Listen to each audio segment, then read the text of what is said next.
하나님께서 사랑하는 자에게 연단과 훈련을 주시고 시키신다고 말씀하셨습니다. 하나님의 그 사랑 안에서 잘 훈련받고 연단받아서 하나님의 은혜와 은총을 충만하게 누릴 수 있는 우리 목민의 모든 권속들 될 수 있기를 간절히 소망합니다. 여러분, 테슬라의 일론 머스크가 자신의 세계관을 형성하는 데 있어서 아주 많은 영향을 받았다라고 이야기했던 책이 있습니다. 그런데 그 책 제목이 참 재밌습니다. 이런 책입니다. 은하수를 여행하는 히치하이커를 위한 안내서. 은하수를 여행하는 히치하이커를 위한 안내서. 이 책은 6권으로 되어 있는데 제가 최근에 이제 첫 번째 책 한 권을 읽었습니다. 저자가 더글러스 애덤스라는 사람인데 철학자이면서 작가입니다. 그런데 이 사람은 사실 2001년에 별세를 했습니다. 그런데 이 책이 언제 만들어진 책이냐면 1978년에 라디오에 나와서 소개한 이야기들이 1979년 정도의 책으로 출판되어서 나왔습니다. 그런데 우리나라에는 조금 늦게 나왔습니다. 우리나라에는 2004년에 출판되었습니다. 책의 장르는 사이언스 픽션입니다. 다른 말로 이야기하면 공상과학 소설입니다. 저는 이 책을 보면서 아주 많이 놀랐습니다. 책의 내용을 간략하게 소개하자면 지구가 멸망을 하게 된 거예요. 그래서 그 한 남자, 책에 나오는 아서 텐트라는 사람이 온 우주를 여행하고 다니는 거예요. 그래서 수많은 행성들을 다니면서 그 수많은 행성들에 사는 수많은 생명체들을 만나게 됩니다. 그리고 수많은 경험들을 하게 됩니다.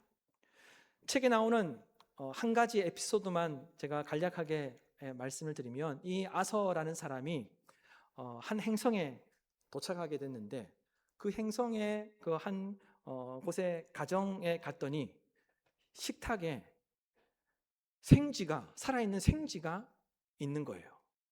그래서 이 사람이 깜짝 놀랐습니다. 속으로 생각했습니다. 이 행성 사람들은 생쥐를 먹는구나. 그래서 궁금해서 물었습니다. 이 행성 사람들은 생쥐를 먹습니까? 그랬더니 대답을 듣고 또 한 번 놀랍니다. 생쥐가 먹는 게 아니라 대화 상대라는 겁니다. 카운터 파트너라는 거예요. 그래서 이 아소라는 사람이 깜짝 놀라는 거예요. 자기가 지금까지 살아왔던 그 경험으로 자기 앞에 앉아있는 그 생쥐를 평가하고 판단했는데 아주 무례한 실수를 하게 된 것입니다. 지구에서 경험했던 그 경험을 가지고 처음 가보는 행성에서 자기 앞에 앉아있는 그 생쥐를 두고 아주 무례한 실수를 범하게 된 것이죠. 책에서 이야기하는 것은 이런 겁니다. 자기 경험으로 자기가 경험하는 눈앞에 있던 그 누구나, 그 어떤 상대나, 그 어떤 무엇인가를 평가하고 판단하고 생각하게 되면 인간은 실수할 수 있다는 것을 그 책에서 이야기하는 거예요. 그리고 저는 이 책을 읽으면서 이 더글러스 애덤스라는 사람이 정말 대단한 사람이다 하는 것을 다시 한 번 더 생각해 볼 수 있었습니다. 우리가 오늘날 지금에서야 여러분 그 챗 GPT와 대화를 하잖아요. 우리가 지금에서야 제미나이와 대화를 하지 않습니까? 요즘은 핸드폰은 공개를 해도 챗 GPT와 나눈 대화는 공개를 안 한답니다. 그만큼 챗 GPT와 많은 사람들이 아주 은밀한 대화를 한다는 거예요. 핸드폰은 다른 사람에게 보여주지만 제미나이와 대화한 그 대화창은 다른 사람들에게 안 보여주는 시대가 되었는데 이미 40년 전에 나온 이 책에서 이 애덤스라는 사람은 컴퓨터와 인간이 대화하는 이야기를 합니다. 정말 놀랍지 않습니까? 심지어 이 책에 나오는 이 컴퓨터는 우울증에 걸린 컴퓨터도 있습니다. 우울증에 걸린 컴퓨터. 저도 책을 보면서 야 정말 나중에 이 지능형 로봇가 나오면 이 로봇의 기분이 좋지만은 않겠다. 때로는 우울증에 걸린 로봇가 나오고 막 대화하면서 자기를 방치했다고 막 사람에게 따지는 그런 로봇도 곧 나오겠다. 그런 시대가 곧 오겠다는 상상을 저도 해볼 수 있었습니다. 그러면서 저는 책을 읽으면서 이 일론 머스크라는 사람이 대단한 사람이잖아요.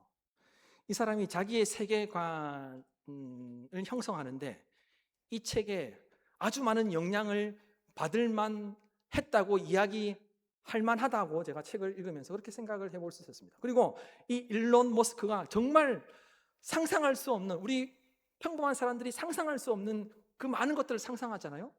그의 상상력이 어디에서 온 것인지 저는 이 책을 보면서 그렇게 생각해 볼 수 있었습니다. 이 아서라는 사람은 여러 행성들을 다니면서 그리고 여러 생명체들을 만나면서 자신의 고정관념, 자신이 그동안 가지고 있었던 생각들이 잘못되었다는 것을 깨닫게 됩니다.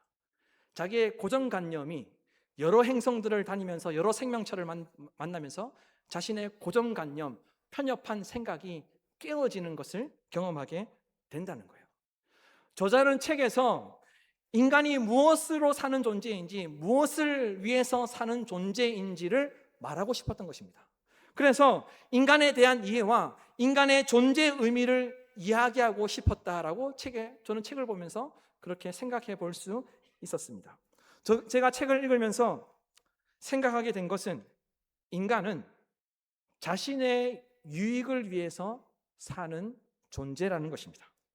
생존을 위해서 사는 존재라는 거예요. 그리고 더 나은 의미를 찾기 위해서 사는 존재라는 겁니다. 그리고 더 좋은 세상을 꿈꾸면서 자기를 위해서 사는 존재가 인간이라는 존재라는 것입니다.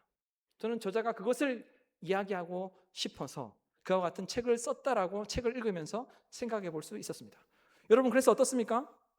우리가 밥을 먹는 것부터 시작해서 생존을 위해서 먹죠. 그리고 밥을 먹으면서 더 나은 의미 있는 삶을 살기 위해서 또한 우리가 그렇게 살아갑니다. 그리고 더 좋은 세상을 꿈꾸면서 우리가 살아가게 된다는 거예요. 돈을 모으는 것도, 재테크를 하는 것도, 자격증을 따서 스펙을 쌓는 것도, 좋은 집에 살고자 하는 것도, 주식을 사는 것도, 심지어 운동을 하는 것도 모든 인간이 자신의 생존을 위해서 그렇게 한다는 거예요. 그리고 좀 더 의미 있는 삶이 되기 위해서 그와 같은 행동들을 하면서 산다는 겁니다. 그리고 더 좋은 세상을 꿈꾸면서 자기의 인생이 더 좋아지기를 바라서 그와 같은 삶을 산다는 것입니다. 그런데 여러분, 그 책에서는 답을 말해주지 않는데 오늘 사도 바울은 오늘 말씀에서 성도들이 유익한 삶을 살기 위해서, 더 나은 의미 있는 삶을 살기 위해서, 더 좋은 인생이 되기 위해서 필요하다는 것이 있다는 것을 이야기하면서 아주 강력하게 꼭 지키라고 명령하여서 우리에게 말씀해 주고 있다는 것입니다. 여러분, 오늘 설교 제목이 무엇입니까? 인생이 유익하려면 부디 경건하라. 저는 이 제목이 아니라 다른 제목을 붙이고 싶었습니다. 그런데 너무 컨닝하는 것 같아서, 너무 따라하는 것 같아서 하지 못했는데, 제가 원래 생각했던 제목은 이겁니다. 지구를 여행하는 성도를 위한 안내서. 지구를 여행하는 성도를 위한 안내서. 어떻게 하면 이 땅에서 살아갈 때 잘 살 수 있는지, 의미 있는 삶을 살아갈 수 있는지, 더 좋은, 더 유익한 삶을 살아갈 수 있는지, 성도들을 위한 안내서라고 사실은 정하고 싶었습니다. 따라서 여러분, 오늘 말씀이 성령 하나님을 통해서 우리 각자에게 들려주시는 하나님의 말씀으로 들려지기를 간절히 소망합니다. 그래서 이 땅 가운데 살아갈 때 범사에 유익하고, 범사에 의미 있고, 범사에 도움이 되는, 그 하나님의 도우심이 충만하게 나타나는 우리 목민의 모든 권속들의 삶이 될 수 있기를 간절히 소망합니다. 여러분, 성도는 인생을 살면서 첫째로 경건에 이르기 위해 자신을 연단하며 살아야 합니다. 오늘 우리 시온 찬양대가 찬양 가사 중에 연단이라는 단어가 나왔죠.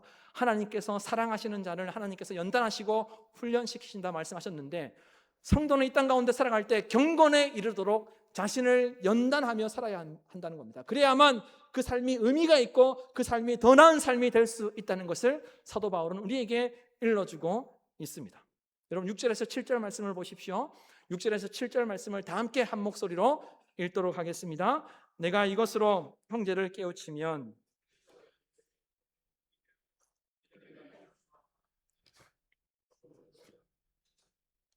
망령되고 허탄한 신화를 버리고 경건에 이르도록 내 자신을 연단하라.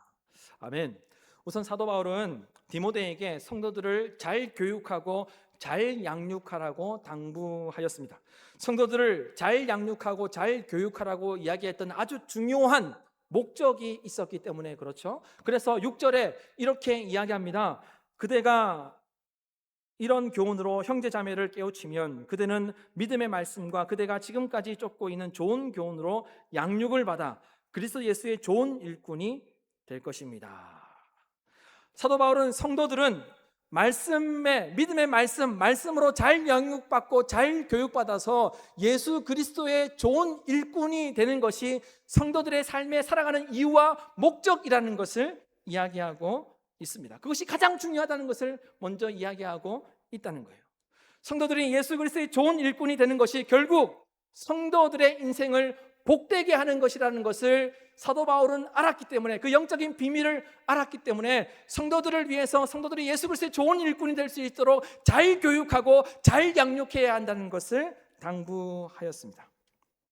궁극적으로 성도는 예수 그리스도의 좋은 일꾼이 되어야 하는데, 그냥 좋은 일꾼이 될 수 있는 것이 아니라 믿음의 말씀을 바탕으로 교육받고 양육받아야 예수 그리스도의 좋은 일꾼으로 존재할 수 있다는 거예요. 그러면서 그 후에 이것을 위해서 바울은 경건에 이르도록 자신을 연단하라고 아주 강하게 명령하였습니다. 그런데 경건에 이르기 위해서 자신을 연단하기 전에 먼저 하라고 한 것이 있었죠.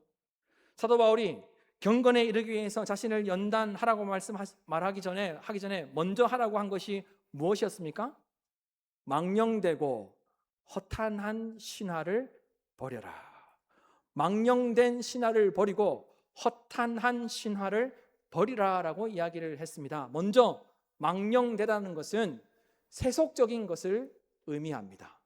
세상 사람들이 살아가는 삶의 방식, 세상 사람들이 추구하는 그 가치를 버리라는 겁니다. 그런 망령된 신화를 버리라는 거예요. 이렇게 살아야 세상에서 잘 될 수 있다는 그런 생각을 먼저 버려야 한다는 겁니다. 그리고 두 번째로 허탄한 신화를 버리라라고 이렇게 이야기를 하였습니다.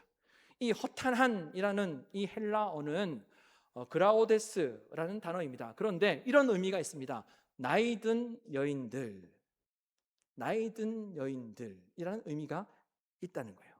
바울이 말한 허탄한 신화를 버리라는 이 말은 나이든 여인들의 말을 버리라는 이야기입니다. 왜 사도 바울이 나이든 여인들이 이야기하는 것을 버리라고 이야기했을까요? 당시의 교회 공동체 안에 많은 경우 나이든 여인들이 오래도록 신앙생활을 했고 나름 신령하다고 그렇게 생각하고 있었기 때문에 이 신령하면서 나이든 여인들이 성도들에게 신앙은 이런 거야 저런 거야 라고 자기들의 경험, 자기들이 살아오면서 느꼈던 것을 신앙이라고 이대로 해야 된다라고 가르쳤기 때문에 사도 바울은 인간의 경험으로 얻은 교훈과 인간의 경험으로 그렇게 축적된 그 신앙의 모습을 가르치지 말라는 의미로 이와 같은 이야기를 했다는 겁니다. 따라서 사도 바울이 이야기한 것은 사람들의 경험, 그 사람의 그 잘못된 신앙의 경험, 그 사람이 경험한 것이 전부인 것처럼 말하는 사람들을 조심하라는 거예요. 그 책에서 나오는 마치 그 아서 텐트라는 사람이 자기가 처음 가보는 그 행성에서 자기의 경험과 자기의 그 지식으로 앞에 있는 생지를 평가함으로 인해서 무례했던 것처럼, 실수했던 것처럼, 당시 교회 공동체 안에 신앙생활을 오래 한 사람들이 자기 경험으로, 자기가 아는 것으로, 자기가 아는 것이 전부라고 생각하고 다른 사람들을 가르치고 교육하는 모습이 있었는데, 그렇게 하지 말라는 것을 이야기하고 있는 것입니다. 오직 주의 말씀으로, 말씀을 바탕으로 자기를 훈련하고 연단해야 한다는 것을 이야기하고 있는 것입니다. 그래서 바울은 사람들의 경험을 바탕으로 하는 교훈으로 받아들이지 말라는 거예요. 사람의 경험을 통해서 이야기하는 것을 배우지 말라는 거예요. 오직 말씀을 바탕으로 자신을 연단하라고 그렇게 가르쳤던 것입니다. 바울은 경건에 이르도록 내 자신을 연단하라고 이야기하였습니다. 이 연단하라는 이 명령어가 아주 중요한 단어입니다. 헬라어로는 김나조라는 단어입니다. 김나조.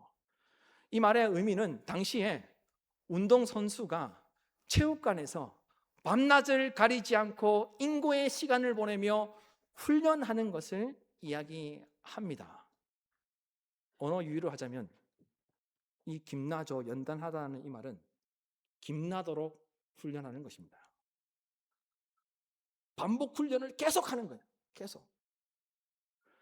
운동선수는 승리하기 위해서 기술이 자기 것이 되도록 만들기 위해서, 그 기술이 자기 것이 되어서 자기의 실력이 되도록 하기 위해서 쉼없이 반복해서 지겹도록 똑같은 기술을 계속해서 반복하죠.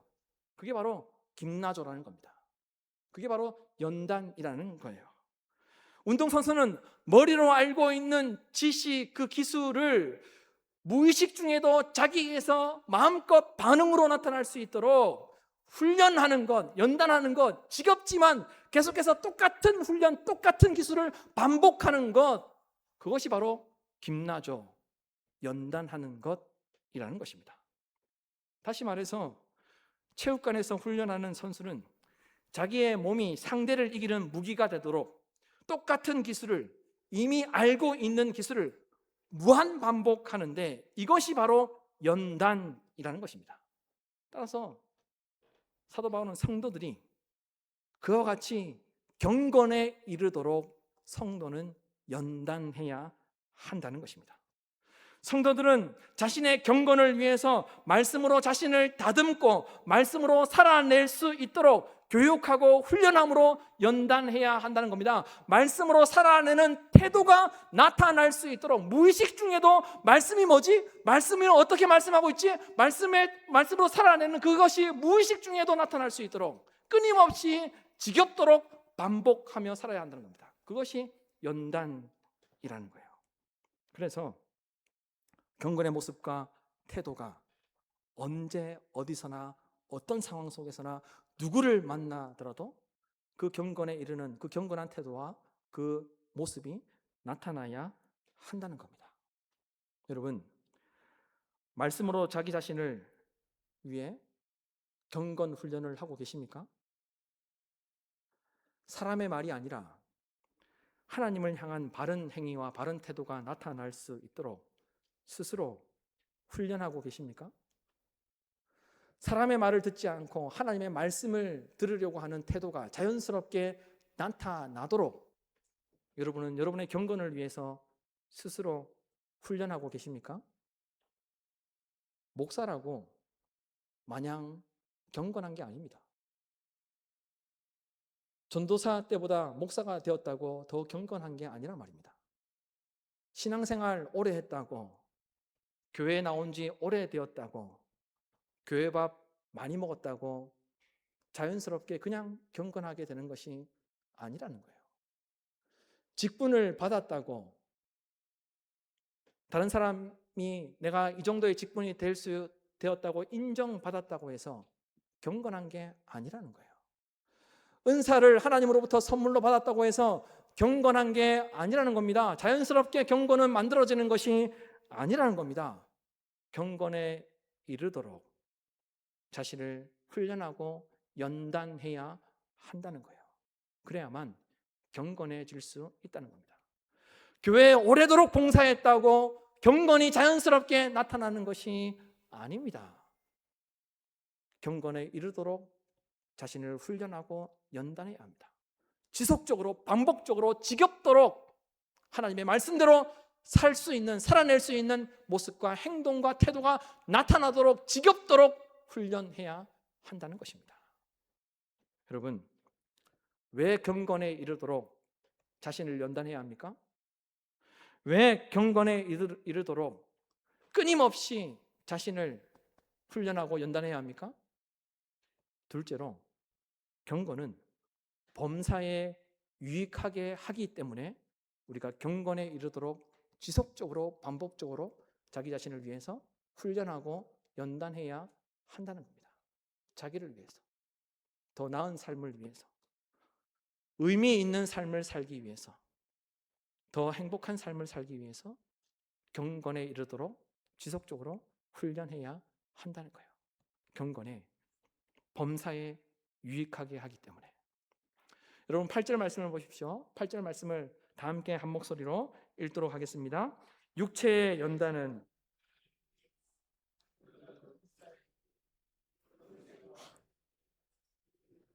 아멘. 여러분 보십시오. 8절 말씀을 잘 보십시오. 경건은 언제 어디에서 유익하고 도움이 된다라고 이야기하고 있습니까? 범사에. 경건은 범사에 유익하고 도움이 된다는 것입니다. 그렇다면 여러분, 범사란 무엇을 이야기하는 것일까요? 모든 일, 내가 삶을 살아가는 모든 자리가 범사죠. 그리고 모든 행동, 모든 경험, 모든 관계, 모든 모습, 모든 곳에 유익하고 도움이 된다는 겁니다. 그것이 범사라는 거예요. 행동과 경험과 관계와 내가 살아가는 그 모든 곳에서 유익하게 하는 것이, 도움이 되게 하는 것이 바로 경건이라는 것입니다. 여러분, 범사의 매 순간에 모든 삶의 자리에서 유익하고 도움이 되는 인생이 되기를 바라십니까? 그렇다면 경건하셔야 합니다. 여러분, 바울의 이 아주 강력하게 이야기하는 이 명령을 다시 한 번 더 생각해 보십시오. 말씀으로 훈련하지 않고 경건하지 않고 경건 훈련이 없으면서 인생이 잘 되기를 바라는 것은 착각입니다. 그것은 모순입니다. 내가 경건하지도 않으면서 내 인생이 잘 되기를 바란다, 내가 의미 있는 삶을 살기를 원한다, 내 인생이 날마다 좋아지기를 원한다는 것은 착각이라는 거예요. 그거는 그냥 꿈이라는 거예요. 밤에 자면서 꾸는 꿈. 경건에 이르도록 훈련하고 자기를 연단하는 것이 우리의 삶을 유익하게 하는 것과 별개가 아니라는 거예요. 같은 것, 하나라는 것을 이야기하고 있습니다. 여러분, 성도는 하나님의 뜻대로 살아야 합니다. 이 사실을 믿는다면 당연히 하나님의 말씀을 알아야 하겠죠.